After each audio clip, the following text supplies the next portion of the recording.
Hello friends, welcome back to our channel. Friends, ఈ వీడియోలో మనం ఈరోజు అన్ని న్యూస్ పేపర్లో వచ్చేటువంటి ఇంపార్టెంట్ ఎడ్యుకేషన్ అప్డేట్స్తో పాటు చాలా ముఖ్యమైనటువంటి కరెంట్ అఫైర్స్ కూడా రావడం జరిగింది. ఈరోజు అయితే చాలా ఇంపార్టెంట్ కరెంట్ అఫైర్స్ ఉన్నాయి. వీడియోని ఎక్కడ స్కిప్ చేయకుండా ఎండ్ వరకు చూడండి. చూసే ప్రతి ఒక్కరు ఖచ్చితంగా లైక్ చేయండి. డైలీ 1 to 2 hours వర్క్ చేసి దాదాపుగా 10 న్యూస్ పేపర్ చదివి ఇన్ఫర్మేషన్ మీకు అందించడం జరుగుతుంది. చాలామంది చూస్తున్నారు కానీ లైక్ చేయట్లేదు. ఖచ్చితంగా లైక్ చేయండి. ఈ వీడియోకి అయితే నేను 2000 లైక్స్ ఎక్స్పెక్ట్ చేస్తున్నాను.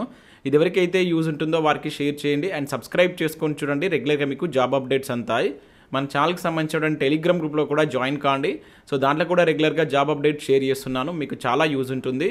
ఆ గ్రూప్లో కంపల్సరీ జాయిన్ కాండి. దాని ద్వారా మన యాప్లోకి హైకోర్టు ఉద్యోగాలకు యూజ్ అయ్యేటువంటి జీకే అండ్ జనరల్ స్టడీస్కి సంబంధించిన టెస్ట్ సిరీస్ అయితే తీసుకొచ్చాం. దీని ద్వారా మనం టాప్ 50 టాపిక్స్ అయితే అందిస్తున్నాం. సో దీనిలో మీకు డేట్ వైజ్గా అదేవిధంగా చాప్టర్ వైజ్గా టెస్ట్లు అయితే అప్లోడ్ చేయబడతాయి. సో నేను ప్రీవియస్ పేపర్స్ని పరిశీలించి టాప్ 50 టాపిక్స్ తీసుకొని ఒక్కొక్క టాపిక్ మీద 20 క్వశ్చన్స్ అయితే ఇవ్వడం జరిగింది. మీకు ఇది చాలా ఎక్సలెంట్గా యూజ్ అవుతుంది. ఇంకా దాంతోపాటుగా మనం మంత్లీ వైజ్ కరెంట్ అఫైర్స్ అనేటువంటి టాప్ 100 బిట్స్ అందిస్తున్నాం. ప్రతి ప్రశ్నకు వివరణ ఉంటుంది. ఆల్రెడీ జనవరి మంత్కి సంబంధించి ఫిబ్రవరి మంత్కి సంబంధించి అప్లోడ్ చేస్తాం. వీటికి సంబంధించిన పీడిఎఫ్ కూడా మనం ఇంగ్లీష్ అండ్ తెలుగులో టైప్ చేస్తున్నాం. దానికి సంబంధించిన బుక్ కూడా మనం త్వరలో రిలీజ్ చేయబోతున్నాం. మీకు ఆ పీడిఎఫ్ ఈ కోర్స్ తీసుకుంటే ఆ పీడిఎఫ్ డౌన్లోడ్ ఆప్షన్ కూడా మేము త్వరలో ఒక 3 or 4 డేస్లో ఆ ఆప్షన్ కూడా మేము ఎనేబుల్ చేయబోతున్నాం. కావాల్సిన వారు ఇమీడియట్గా తీసుకునేటువంటి ప్రయత్నం చేయండి. ఇంకా అవే కాకుండా SI, constable, forest beat officer and group 2, group 3కి సంబంధించినటువంటి లాంగ్ టర్మ్ బ్యాచ్ కోర్సెస్ కూడా చాలా తక్కువ ప్రైస్కి అందిస్తున్నాం. సో ఎవరైనా కావాలనుకుంటే మీరు యాప్ డౌన్లోడ్ చేసుకొని అక్కడ శాంపిల్ క్లాసెస్ ఉంటాయి. చూసిన తర్వాత నచ్చితే తీసుకోండి. ఫ్రెండ్స్, ఈరోజు న్యూస్ పేపర్లో వచ్చేటువంటి అప్డేట్స్ కనుక చూసినట్లయితే మనకి ఇక్కడ ఫస్ట్ అప్డేట్ వచ్చేసి ఎస్సీ వర్గీకరణ ఎవరికి వ్యతిరేకం కాదు అంటూ ఇక్కడ చూడవచ్చు. వర్గీకరణ మేము చేస్తే మందకృష్ణ మాత్రం మోదీని నమ్ముతుండు అంటే ఇక్కడ మనకు సీఎం రేవంత్ రెడ్డి మాట్లాడినట్టు చూడవచ్చు. బీజేపీ రాష్ట్రాల్లో ఎక్కడ చేయలేదు, మేము చిత్తశుద్ధితో బిల్లు పాస్ చేసినాం. 30 ఏళ్ల వర్గీకరణ ఇష్యూకు పరిష్కారం చూపినాం. ఎన్ని ఒత్తిళ్లు వచ్చినా వెనక్కి తగ్గలేదు. ఇక నోటిఫికేషన్లు వస్తాయంటూ ఇక్కడ మనం చూడవచ్చు. నిరుద్యోగులు ప్రిపేర్ కావాలని సూచన అంటూ ఇక్కడ మనకైతే ఇవ్వడం జరిగింది. సో దీనికి సంబంధించి ఒకసారి మనం కంటిన్యూషన్ న్యూస్ అయితే చూద్దాం. సో కొత్త నోటిఫికేషన్ల కోసం వెయిట్ చేస్తున్న ప్రతి ఒక్కరైతే వీడియోని లైక్ చేయండి. సో ఇక్కడ మనం చూసినట్లయితే ఉద్యోగాల కోసం ప్రిపేర్ కావాలి అని చెప్పేసి మనకు సీఎం రేవంత్ రెడ్డి గారు సూచించినట్లయితే ఇక్కడ చూడవచ్చు. దీనికి సంబంధించినటువంటి వీడియో కూడా నిన్న మన ఛానల్లో అయితే పోస్ట్ చేశాను. సో వర్గీకరణ బిల్తో పని పూర్తయిందని, కులాసాగా ఉండొద్దని ఇక్కడ మనకు చెప్పినట్టు చూడవచ్చు. పిల్లలను కోచింగ్ సెంటర్లకు పంపి ఉద్యోగాలు సాధించే విధంగా కృషి చేయాలని చెప్పేసి సీఎం రేవంత్ రెడ్డి సూచించారు. ఎన్ని ఒత్తిళ్లు వచ్చినా కూడా బీసీ రిజర్వేషన్లు కావచ్చు, ఎస్సీ వర్గీకరణ బిల్లు అసెంబ్లీలో ఆమోదించామని చెప్పేసి చెప్పడం జరిగింది. ఎస్సీ వర్గీకరణ ఎన్నో ఏళ్లుగా పెండింగ్లో ఉన్న అంశం. సో దీన్ని ఒక కొలిక్కి తేవాలని మేము అధికారంలోకి రాగానే నిర్ణయించినట్లు ఇక్కడ మనం చూడవచ్చు. ముఖ్యంగా ఉద్యోగాల కోసం ప్రిపేర్ కావాలని చెప్పేసి ఇక్కడ సీఎం రేవంత్ రెడ్డి సూచించినట్టు చూడవచ్చు. ఎందుకంటే ఎస్సీ వర్గీకరణకు సంబంధించినటువంటి అంశం అనేటువంటి మనకు కంప్లీట్ కావడం జరిగింది. ఇక మనకు రివైజ్డ్ జాబ్ క్యాలెండర్ వస్తే దాని ప్రకారం మనకు నిరుద్యోగులు ప్రిపేర్ అయ్యేటువంటి ఛాన్స్ అయితే ఉంటుంది. సో ఈ నేపథ్యంలో నిన్న మనకు బడ్జెట్లో భాగంగా మన బడ్జెట్ ప్రవేశపెట్టారు. సో ఆ స్పీచ్లో భాగంగా ఇక్కడ మనకు అంగన్వాడీ ఉద్యోగాలకు సంబంధించి కూడా ప్రకటించడం జరిగింది. 14,236 అంగన్వాడీ పోస్టుల భర్తీ అంటే ఇక్కడ మనం చూడవచ్చు. సో తెలంగాణ వార్షిక బడ్జెట్ ప్రసంగంలో ఆర్థిక శాఖ మంత్రి మల్లు భట్టు విక్రమార్క కీలక ప్రకటన చేశారు. త్వరలో 14,236 అంగన్వాడీ పోస్టులను భర్తీ చేయనున్నట్లు ప్రకటించారు. ఇక్కడ చూడవచ్చు. మహిళా శిశు సంక్షేమ శాఖ ఆధ్వర్యంలో అంగన్వాడీ పోస్టులు భర్తీ చేయనున్నామని ఆయన పేర్కొన్నట్టు ఇక్కడ చూడవచ్చు. దాదాపుగా రాష్ట్ర వ్యాప్తంగా 14,236 ఖాళీ పోస్టులను భర్తీ చేయడం ద్వారా అంగన్వాడీ వ్యవస్థ బలోపేతం చేసేందుకు ప్రభుత్వం చర్యలు తీసుకుంటుందని చెప్పేసి మనకు బడ్జెట్ ప్రసంగంలో చెప్పినట్లు ఇక్కడైతే చూడవచ్చు. సో వీటికి సంబంధించినటువంటి కంప్లీట్ ఇన్ఫర్మేషన్ తోటి మీకు వీడియో కావాలనుకుంటే ఒక లైక్ చేసి కింద ఎస్ అని కామెంట్ చేయండి. నేను వీలైతే దాని మీద ఒక వీడియో చేసేటువంటి ప్రయత్నం చేస్తాను. ఇంకా నెక్స్ట్ 57,946 ప్రభుత్వ ఉద్యోగాలు భర్తీ చేసామంటూ నిన్నటి బడ్జెట్ ప్రసంగంలో మనకు చెప్పినట్టు ఇక్కడ చూడవచ్చు. తెలంగాణ వార్షిక బడ్జెట్ను మనకు ఆర్థిక శాఖ మంత్రి మల్లు భట్టు విక్రమార్క, శాసన మండలిలో ఐటీ పరిశ్రమల శాఖ మంత్రి దుద్దిల శ్రీధర్ బాబు ప్రవేశపెట్టారు. మూడోసారి వారి ఇరువురు బడ్జెట్ను ప్రవేశపెట్టగా సంక్షేమం, అభివృద్ధి ఈ ప్రభుత్వానికి జోడు గుర్రాలు అని చెప్పేసి బడ్జెట్ ప్రసంగంలో చదువుతూ భట్టు విక్రమార్క చెప్పినట్లు ఇక్కడ చూడవచ్చు. ఈ నేపథ్యంలో మొత్తం టోటల్గా 57,000 ఉద్యోగాలు భర్తీ చేసినామని చెప్పేసి ప్రకటించారు. ఇక నెక్స్ట్ మనకు టీజీపీఎస్సీ నుంచి ఒక అప్డేట్ ఇక్కడ మనం చూడవచ్చు. ఎక్స్టెన్షన్ ఆఫీసర్ ఉద్యోగాలకు సంబంధించినటువంటి జిఆర్ఎల్ అయితే నిన్న రిలీజ్ చేయడం జరిగింది. ఇది రాష్ట్ర మహిళా అభివృద్ధి అదేవిధంగా శిశు సంక్షేమ శాఖలో మనకు ఈ విస్తరణ అధికారి, దీన్ని ఎక్స్టెన్షన్ ఆఫీసర్ సూపర్వైజర్ గ్రేడ్ 1 ఉద్యోగ నియామకాలకు సంబంధించి నేనైతే ఫలితాలు అయితే రిలీజ్ చేశారు. మన ఛానల్ సబ్స్క్రైబర్స్కి ఎవరికైనా మంచి ర్యాంక్ వచ్చినట్లయితే కింద మీరు కామెంట్ చేసేటువంటి ప్రయత్నం చేయండి. చాలామంది ఫాలోవర్స్ అయితే ఉన్నారు మనకి ఈఓ ఉద్యోగాలకు ప్రిపేర్ అయినటువంటి మహిళా అభ్యర్థులు. ఎవరికైనా జాబ్ వచ్చినట్లుంటే కింద కామెంట్ చేసేటువంటి ప్రయత్నం చేయండి. ఇక నెక్స్ట్ ఇక్కడ చూసినట్లయితే 2 లక్షల ఉద్యోగాలు ముచ్చటే అంటే ఇక్కడ చూడవచ్చు. ఉద్యోగ కల్పన పేరిట ఊదరగొట్టినటువంటి కాంగ్రెస్ పార్టీ అంటే ఇక్కడ ఒక ఆర్టికల్ మనం నమస్తేలో చూడవచ్చు. అటకెక్కినటువంటి జాబ్ క్యాలెండర్ 30,000 పోస్టులతో సరి జీతాల కోసం వార్షిక బడ్జెట్లో నిధులు కేటాయించలే. సర్కారుకు ఉద్యోగాలు ఇచ్చే ఉద్దేశం లేదంటే ఇక్కడ నిరుద్యోగులు చెప్తున్నట్టు చూడవచ్చు. సో మనకు బడ్జెట్లో మాత్రం 30,000 పోస్టులు ఇవ్వబోతున్నట్లయితే మనకు మెన్షన్ చేయడం జరిగింది. ఆల్రెడీ దానికి సంబంధించినటువంటి డాక్యుమెంట్ కూడా మన టెలిగ్రామ్లో పోస్ట్ చేయడం జరిగింది. సో ఇక్కడ మనం చూసినట్లయితే మన పిల్లలకు మంచి కోచింగ్ ఇప్పియండి, ప్రిపేర్ చేయండి, ఏం కావాలో అన్నీ సమకూర్చండి, బ్యాక్లాగ్ పోస్టులు ఎందుకు ఉండాలి, ఫారిన్ పంపించేందుకు ఏర్పాటు చేయండి. ఇది బుధవారం అసెంబ్లీలో తనతో సమావేశమైనటువంటి మాదిగ సామాజిక వర్గ నేతలతో సీఎం రేవంత్ రెడ్డి అన్నటువంటి మాటలు అంటే ఇక్కడ చూడవచ్చు. సీఎం మాటలు ఇలా ఉంటే బడ్జెట్లో ఇందుకు పూర్తి విరుద్ధంగా ఉంది అని చెప్పేసి ఇక్కడ చూడవచ్చు. బడ్జెట్లో రూపాయి ఇవ్వకుండా కొత్త ఉద్యోగాలు ఎలా భర్తీ చేస్తారని చెప్పేసి నిరుద్యోగుల నుంచి ప్రశ్నలు వెల్లువెత్తుతున్నట్లు ఇక్కడ చూడవచ్చు. ఇక్కడ మనకు టోటల్గా ఉద్యోగాలకు సంబంధించారు అంటే కాంగ్రెస్ హయాంలో 57,946 ఉద్యోగాలు భర్తీ చేశామని చెప్పేసి బడ్జెట్లో వాళ్ళు చెప్పడం జరిగింది. ఇక్కడ యాక్చువల్లీ దీనిలో 45,000 ఉద్యోగాలు కేసీఆర్ హయాంలో ఇచ్చారని చెప్పేసి ఇక్కడ చూడవచ్చు. ఎన్నికల ప్రచారంలో కాంగ్రెస్ ఇచ్చినటువంటి హామీ 2 లక్షల ఉద్యోగాలు, బట్ ఇప్పటివరకు ఫిల్ చేసినటువంటి 57,000 అని చూడవచ్చు. ఇంకా పూర్తి చేయవలసినవి 1,43,000. కాకపోతే ఈసారి తాజా బడ్జెట్లో 30,000 ఉద్యోగాలు భర్తీ చేస్తామని మాత్రమే ప్రకటించారని చెప్పేసి ఇక్కడ మనం దీనికి సంబంధించి అయితే చూడవచ్చు. ఇది ఉద్యోగాలకు సంబంధించి అంటే 2 లక్షల ఉద్యోగాలు అనేది ముచ్చటే అంటూ ఇక్కడ మనకు నమస్తేలో ఒక ఆర్టికల్ అయితే ఇచ్చారు. ఇక్కడ నెక్స్ట్ చూసినట్లయితే ఎస్సీ వర్గీకరణ చట్టం మాదిగల విజయం అంటే ఇక్కడ చూడవచ్చు. గత నోటిఫికేషన్లకు వర్తింపజేస్తామని చెప్పి సీఎం మాట తప్పారు మందకృష్ణ మాదిగ. సో ఇక్కడ మనం చూసినట్లయితే తెలంగాణ శాసనసభలో ఎస్సీ వర్గీకరణ చట్టంగా రూపుదాల్చడం 3 దశాబ్దాల మాదిగల పోరాటానికి దక్కిన ఫలితమని ఎంఆర్పీఎస్ వ్యవస్థాపక అధ్యక్షుడు మందకృష్ణ మాదిగ గారు అన్నట్లు ఇక్కడ చూడవచ్చు. కేంద్ర ప్రభుత్వం ఇచ్చినటువంటి నైతిక మద్దతు సుప్రీంకోర్టు తీర్పు చట్టం తేవడానికి దారి తీసేయని చెప్పేసి సహకరించిన అందరికీ కృతజ్ఞతలు తెలిపినట్లుగా ఇక్కడ చూడవచ్చు. దాంతోపాటుగా అంటే గత నోటిఫికేషన్లకు కూడా దీన్ని వర్తింపజేస్తామని చెప్పి ఆ మాట తప్పారని చెప్పినట్లుగా ఇక్కడ మనం మందకృష్ణ మాదిగ చెప్పినట్లయితే చూడవచ్చు. ఇక నెక్స్ట్ జీవో 46 అభ్యర్థుల జీవితాలతో ఆడుకోవద్దంటూ ఒక న్యూస్ అయితే రావడం జరిగింది. సో 46 జీవో అభ్యర్థుల జీవితాలతో కాంగ్రెస్ ప్రభుత్వం చెలగాటం ఆడుతుందని అభ్యర్థులు ఆవేదన వ్యక్తం చేశారు. ప్రభుత్వ తీరుకు వ్యతిరేకంగా బుధవారం మీడియాతో మాట్లాడుతూ కాంగ్రెస్ పార్టీ అధికారంలోకి రాకముందు మాకు అండగా ఉంటామని చెప్పి ఇప్పుడు అధికారంలోకి వచ్చిన తర్వాత పట్టించుకోవడం లేదని ఆగ్రహం వ్యక్తం చేస్తున్నట్టు ఇక్కడ చూడవచ్చు. హైకోర్టులో వాదనలకు తీవ్ర అడ్డంకులు సృష్టించి ఆర్థికంగా మానసికంగా ఇబ్బంది పెడుతుందన్నారు. సో చివరికి కేసును ముందుకు సాగకుండా చేశారని ఆవేదన వ్యక్తం చేస్తున్నట్టు ఇక్కడ చూడవచ్చు. చందాలు వేసుకొని సుప్రీంకోర్టుకు వెళ్తే అక్కడ కూడా న్యాయం జరగకుండా అడ్డుపడుతూ గ్రామీణ ప్రాంత విద్యార్థులకు తీవ్ర ఇబ్బందులు గురి చేస్తుందని ఇక్కడ వాళ్ళ అభ్యర్థులు చెప్పినట్టు ఇక్కడ చూడవచ్చు. ఈ నెల 25న ఫైనల్ హియరింగ్ ఉందని ఈ వాదనతో తమకు న్యాయం చేయాలని ప్రభుత్వాన్ని వేడుకున్నట్లుగా ఇక్కడ జీవో 46 సంబంధించిన అభ్యర్థుల యొక్క గోడ అయితే మనం చూడవచ్చు. ఇంకా నెక్స్ట్ ఇక్కడ ఈనాడు ప్రతిభకు సంబంధించి చూసినట్లయితే ఇక్కడ కొన్ని మనకు రీజనింగ్ సంబంధించినటువంటి ప్రాక్టీస్ బిట్స్ అయితే ఇచ్చారు. అండ్ దాంతోపాటుగా అర్థశాస్త్రానికి సంబంధించిన ప్రాక్టీస్ బిట్స్ కూడా చూడవచ్చు. అదేవిధంగా ఇండియన్ ఎకానమీకి సంబంధించినటువంటి ఒక ఆర్టికల్ కూడా ఇచ్చారు. సో వీటిని మీరు డౌన్లోడ్ చేసుకొని ప్రాక్టీస్ చేసేటువంటి ప్రయత్నం చేయండి. ఇవి మనకు వివిధ న్యూస్ పేపర్లో వచ్చినటువంటి important education updates. Next current affairs చూద్దాం. సో నేను మనకు బడ్జెట్ ప్రవేశపెట్టారు కనుక దాదాపుగా అన్ని మనకు బడ్జెట్ రిలేటెడ్ కరెంట్ అఫైర్సే ఉన్నాయి. సో స్కిప్ చేయకుండా చూడండి, ఖచ్చితంగా లైక్ చేయండి. మీకు యూజ్ అయ్యేటువంటి ఇన్ఫర్మేషన్ ప్రతిరోజు నేను education updates and current affairs కలిపి ఒకటే వీడియోలో అందిస్తున్నాను. చాలామంది అభ్యర్థులు అంటే మీకు జాబ్ వచ్చింది కదా సార్, ఈ ఎపిసోడ్ ఆపుతారా, కరెంట్ అఫైర్స్ చెప్పడం ఆపుతారా అని చెప్పేసి అంటున్నాను. ఏది ఆపడం ఉండదండి. నేను కంటిన్యూస్గా మీకు ఈ అప్డేట్స్ అనేది అందిస్తున్నాను. జాబ్ అప్డేట్స్ కావచ్చు, కరెంట్ అఫైర్స్ కావచ్చు, ఇంకా క్లాసెస్ కావచ్చు, కంటిన్యూగా మన ఛానల్ నుంచి ఎప్పటికీ మీకు అందిస్తూనే ఉంటాను. మీరు సీరియస్గా ప్రిపేర్ అయ్యేటువంటి ప్రయత్నం చేయండి. ప్రతిరోజు కరెంట్ అఫైర్స్ కావచ్చు, ఇంకా అదర్ సబ్జెక్ట్ కంటెంట్ మీరు చదివేటువంటి దాన్ని సీరియస్గా ఫోకస్ చేయండి. 100% మీరు కూడా జాబ్ పొందేటువంటి అవకాశం ఉంటుంది. ఇక్కడ మనం ఫస్ట్ కరెంట్ అఫైర్ ఈరోజు న్యూస్ పేపర్లో వచ్చిన ఫస్ట్ కరెంట్ అఫైర్ కనుక చూసినట్లయితే ప్రగతి బాట సంక్షేమ పూదోట అంటూ ఇక్కడ చూడవచ్చు. యువత సహా అన్ని వర్గాలకు మేలే లక్ష్యంగా కేటాయింపులు అని చెప్పేసి ఇచ్చారు. సో నేను ఈ బడ్జెట్ సంబంధించి నేను ఆల్రెడీ బడ్జెట్ హైలైట్స్ అని ఒక వీడియో చేశాను. ఒకసారి దాన్ని చూడండి, చాలా ఇంపార్టెంట్ పాయింట్స్ దానిలో కవర్ చేశాను. ఈరోజు మరొక వీడియో కూడా వస్తుంది. సో నేను ఇక్కడ చెప్తూ మళ్ళీ మీకు దీని నుంచి షార్ట్గా చేసి మనకి ఎగ్జామ్లో ఏవి గుర్తుంచుకోవాలి అనేది నేను సపరేట్ మళ్ళీ ఒక వీడియో కూడా ఈరోజు ఈవినింగ్ 6 to 8 మధ్యలో మరో వీడియో కూడా వస్తుంది దీనికి సంబంధించి. ఇక్కడ చూసినట్లయితే సంక్షేమానికి రికార్డు స్థాయిలో 1.04 లక్షల కోట్లు గ్యారంటీ హామీలకు, అంటే మనకు 6 గ్యారంటీస్ ఉన్నాయిగా, దానికి సంబంధించి 56,000 కోట్లు. ఇది గుర్తుంచుకోవాలండి, ఇంపార్టెంట్. ఇక్కడ అభివృద్ధి పనులకు 36,504 కోట్లు అంటే ఇక్కడ చూడవచ్చు, అంటే మనకు మూలధనం వ్యయం అన్నమాట. సో ఇందిరమ్మ ఇల్లు, రైతు భరోసా, విద్యుత్ రాయితీలకు నిధులు పెంపు, కొత్తగా రాజీవ్ యువ వికాసం, ఇందిరా గిరి జల వికాసం అండ్ సోలార్ గ్రామం నగరాభివృద్ధి పథకాలు. ఈ పథకాలకు సంబంధించి కూడా నేను సపరేట్ వీడియో చేస్తాను, అంటే బడ్జెట్లో ప్రస్తావించిన పథకాలకు సంబంధించి ఒక వీడియో వస్తుంది, చాలా ఇంపార్టెంట్ ఇది. 2025-26 ఆర్థిక సంవత్సరానికి టోటల్గా మనకు 3.04 లక్షల కోట్ల రాష్ట్ర బడ్జెట్, మొట్టమొదటిసారికి మనకు 3 లక్షల కోట్ల బడ్జెట్ అయితే దాటింది, నిన్న వీడియోలో కూడా చెప్పాను.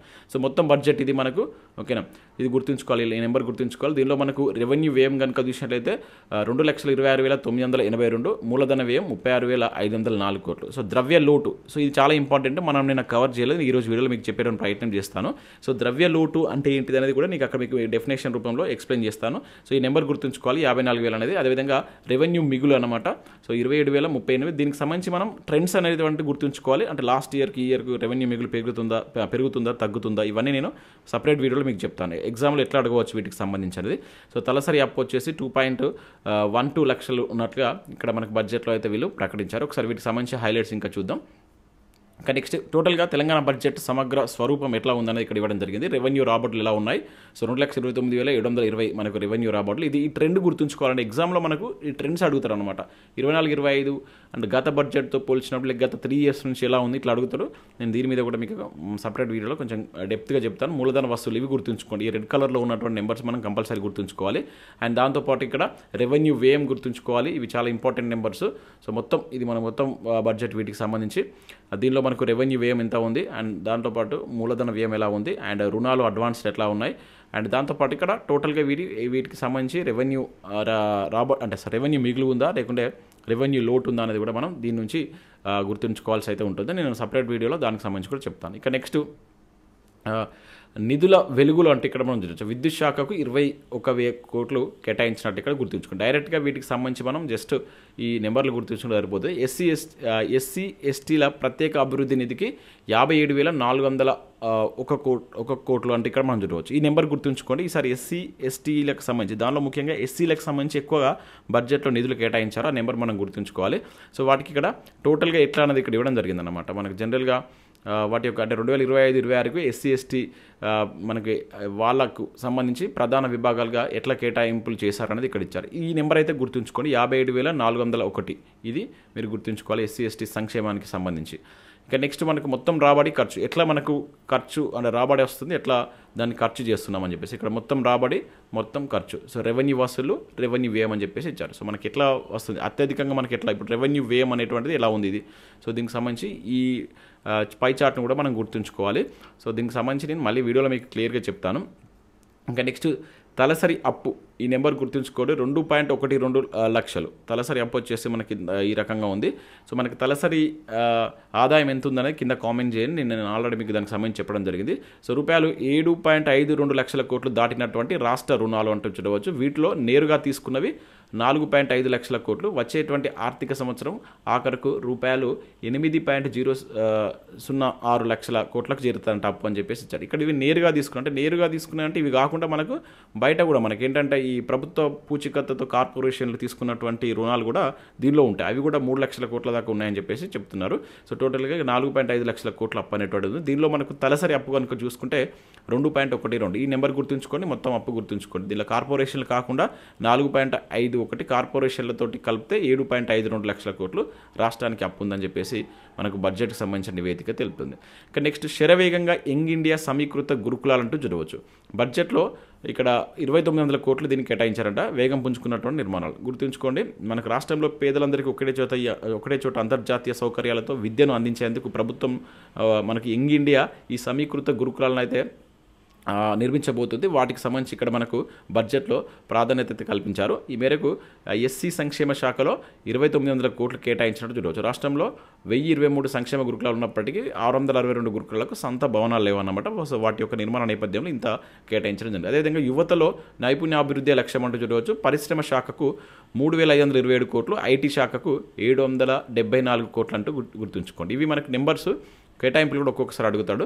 నెక్స్ట్ 5 లక్షల మంది యువతకు 5 లక్షల మంది యువతకు వికాసం అంటే ఇక్కడ చూడవచ్చు బడ్జెట్లో 6,000 కోట్లు. మనం రీసెంట్గా కూడా చూసాం, మనకు రాష్ట్రంలో నిరుద్యోగ యువతకు స్వయం ఉపాధి కల్పించేటువంటి ఉద్దేశంతో మనకు రాజీవ్ యువ వికాసం అనేటువంటి ఒక పథకాన్ని తీసుకొచ్చింది. దీనికి సంబంధించి మనకు 2025-26 బడ్జెట్లో 6,000 కోట్ల భారీ కేటాయింపులు అయితే చేసింది. రికార్డు స్థాయిలో మనకు 5 లక్షల మందికి ఈ స్వయం ఉపాధి కల్పించేందుకు దీనిలో మనకు ఈ పథకం ద్వారా అయితే మనకు వాళ్ళు ప్రకటించడం జరిగింది. ఈ పథకం క్రింద ప్రతి లబ్ధిదారునికి 4 లక్షల వరకు ఆర్థిక సహాయం అందించాలని లక్ష్యంగా పెట్టుకుంది. అత్యధికంగా ఎస్సీలకు 2,000 కోట్లు, బీసీలకు 1,800 కోట్లతో పాటు ఎస్టీలకు 1,360 కోట్లు, మైనార్టీలకు 840 కోట్ల నిధులను బడ్జెట్లో చూపించినట్లు ఇక్కడ మనం చూడవచ్చు. ఇంకా నెక్స్ట్ ఇల్లు కట్టాల్సిందే అంటే ఇక్కడ చూడవచ్చు, ఇందిరమ్మ గృహాలకు 12,571 కోట్లు అయితే కేటాయించారు. ఇది గుర్తుంచుకుని ఇందిరమ్మ గృహాలకు సంబంధించి ఎంత కేటాయించారని చెప్పేసి అడగడానికి ఛాన్స్ ఉంది. వాటికి సంబంధించి ఇక్కడ కంప్లీట్ డీటెయిల్స్ ఇచ్చారు. ఇక కొత్తగా గిరి వికాసం అని చెప్పి చూడవచ్చు, ఎస్సీ, ఎస్టీ, బీసీ, మైనార్టీలకు భారీగా కేటాయింపులు.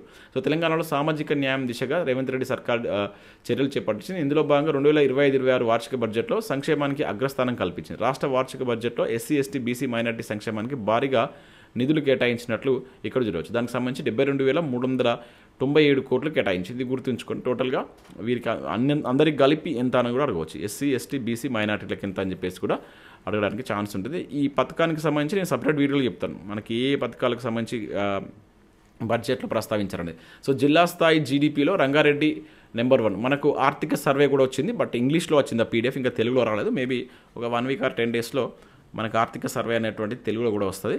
నేను ఆర్థిక సర్వే అండ్ బడ్జెట్కి సంబంధించి టాప్ 200 బిట్స్ లేదా టాప్ 250 బిట్స్ మీద నేను ఒక వీడియో కోర్స్ అనేటువంటి తీసుకురాబోతున్నాను. దానిలో మీకు ఏంటంటే వీడియో ఎక్స్ప్లెనేషన్ ఉంటుంది, క్వశ్చన్స్ విత్ ఎక్స్ప్లెనేషన్ తోటి తీస్తాను.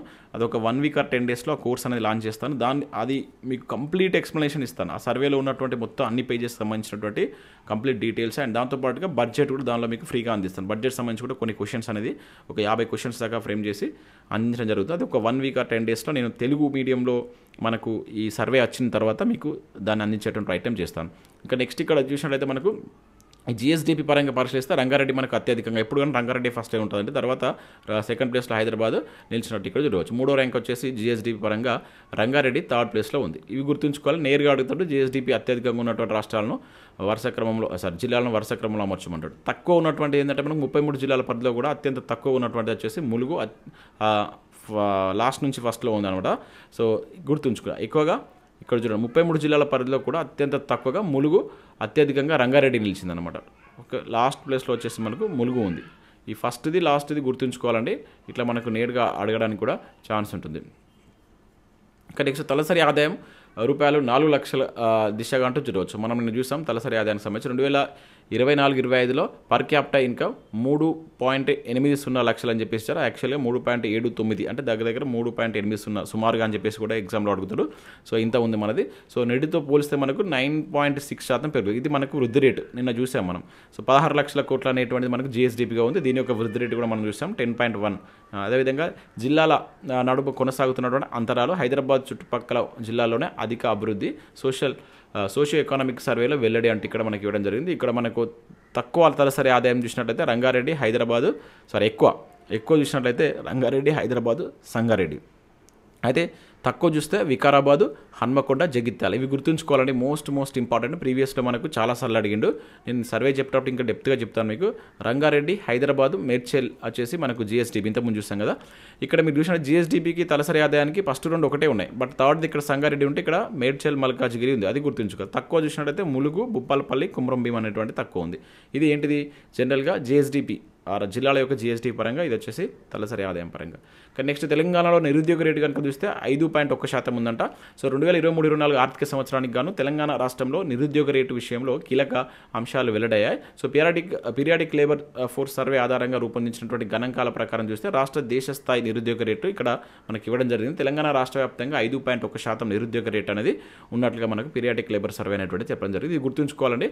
దీనిలో మనకు మళ్ళీ ఇట్లా క్లాసిఫికేషన్ చేశారు. తెలంగాణ నిరుద్యోగ రేటు రూరల్ 3.8, అదేవిధంగా అర్బన్ 7.6, టోటల్గా 5.1.